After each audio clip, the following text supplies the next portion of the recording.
আমার শিক্ষিত বাবা মা কী করে, শিক্ষিত বাবা মা বলে ওটা মাটি, ওদিকে যেও না, ওটা নিতে যেও না। আঘাতটাই জায়গাত লাগে তখন। মেশিন নেই, ছাঁচ নেই, পুরোটাই আঙুলের কারসাজি। হাতে টিপে টিপে তৈরি করা হয় বলেই এই পুতুলের নাম ট্যাপা পুতুল। মাটি তৈরি থেকে শুরু করে আকৃতি দেওয়া, নকশা করা, রোদে শুকানো ও আগুনে পোড়ানো, কোনো ধাপেই প্রযুক্তির কোনো ছোঁয়া নেই। নিখুঁত হাতের কারসাজিতে তৈরি করা হয় এক একটি ট্যাপা পুতুল। রাজশাহীর পবা উপজেলার বসন্তপুর গ্রাম। মাটির গন্ধে ভরে আছে পুরো পালবাড়ি। সুবোধ কুমার পাল ও তার পরিবারের সদস্যরা দিন-রাত এক করে তৈরি করছেন শত শত পুতুল। বংশ পরম্পরায় পাওয়া এই শিল্পই সুবোধ পালের পরিবারের আয়ের প্রধান উৎস। প্রায় ৪ দশক ধরে মাটির সঙ্গে সখ্যতা তার বাড়ি জুড়ে পাওয়া যায় মাটির গন্ধ, দেখা যায় শুকাতে দেওয়া পুতুলের শাড়ি। শুকিয়ে গেলে নিয়ে যাওয়া হবে বিক্রি করতে। বানাতে ভালো লাগে, পছন্দের মতো জিনিস বানাতে ভালো লাগে। মানে শখ করে একটা জিনিস বানাবো নতুন, ওটা যাতে হলে টপ করে বিক্রি হয়, এই শখ করে এটা বানাতে হলে মানে ভালোই লাগে, বিক্রি টিক্রি হলে পারে। এই সুবোধ কুমার জানালেন, এই শিল্পের পেছনের কাজগুলো মোটেই সহজ নয়।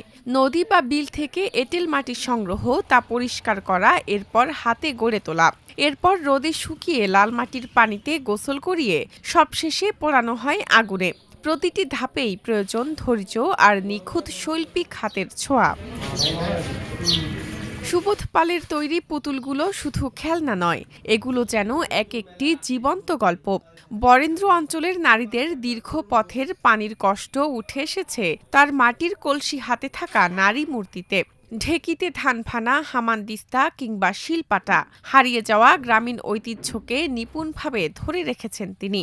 শুধু নারী নয়, শ্রমজীবী পুরুষের সংগ্রামী জীবনের ছবিও ফুটে ওঠে তার শিল্পকর্মে। 2 হাত দিয়ে পরম স্নেহে পুতুল গড়ে তোলেন সুবোধ। অথচ বাবা মা আর সন্তান তিনজনে মেলায় ঘুরতেছে। সন্তান প্রশ্ন করে, বাবা ওইটা কি? আমার শিক্ষিত বাবা মা কী করে, শিক্ষিত বাবা মা বলে ওটা মাটি, ওদিকে যেও না, ওটা নিতে যেও না। আঘাতটাই জায়গাত লাগে তখন, যে তুমি কেমন মা কেমন বাবা, একটা জিনিস সম্বন্ধে বাচ্চাকে ধারণাটা দাও। কিনতে তো হবে বলছি না, আমি তো প্রদর্শনীতে যাই। তবে জৌলুসের আড়ালে আছে এক দীর্ঘশ্বাস। সজীব কুমার পালের মতো নতুন প্রজন্ম এই পেশায় সামাজিক গ্রহণযোগ্যতা আর আর্থিক নিরাপত্তার অভাব দেখছেন। এখন মনে করেন যে এসবের মান দেয় না মানুষে। চাকরি বাকরি হলেই সম্মান, মানুষ চাকরিটাই গুরুত্ব দেয় আর কি, এসব কাজে গুরুত্ব দেয় না। ওই জন্য চাকরি বাকরি পাইলে এসব কাজ করব না। সুবোধ পালের দুশ্চিন্তাও সেখানেই। কর্মশালা করেও নতুনদের টানতে পারছেন না এই কারুশিল্পে। তার মতে, সরকারি পৃষ্ঠপোষকতা আর আধুনিক বিপণন ব্যবস্থা না থাকলে হয়তো আমাদের ড্রয়িং রুম থেকে চিরতরে হারিয়ে যাবে এই আদি ঐতিহ্য। বৈশাখের মেলায় হয়তো রঙিন ট্যাপা পুতুলগুলো ঠিকই শোভা পাবে, কিন্তু এই মৃৎশিল্পীদের জীবন কি রঙিন হবে? সেই উত্তর মেলেনি আজও। ঐতিহ্যকে টিকিয়ে রাখতে শিল্পীর হাতের জাদুর পাশাপাশি প্রয়োজন আমাদের সচেতনতাও।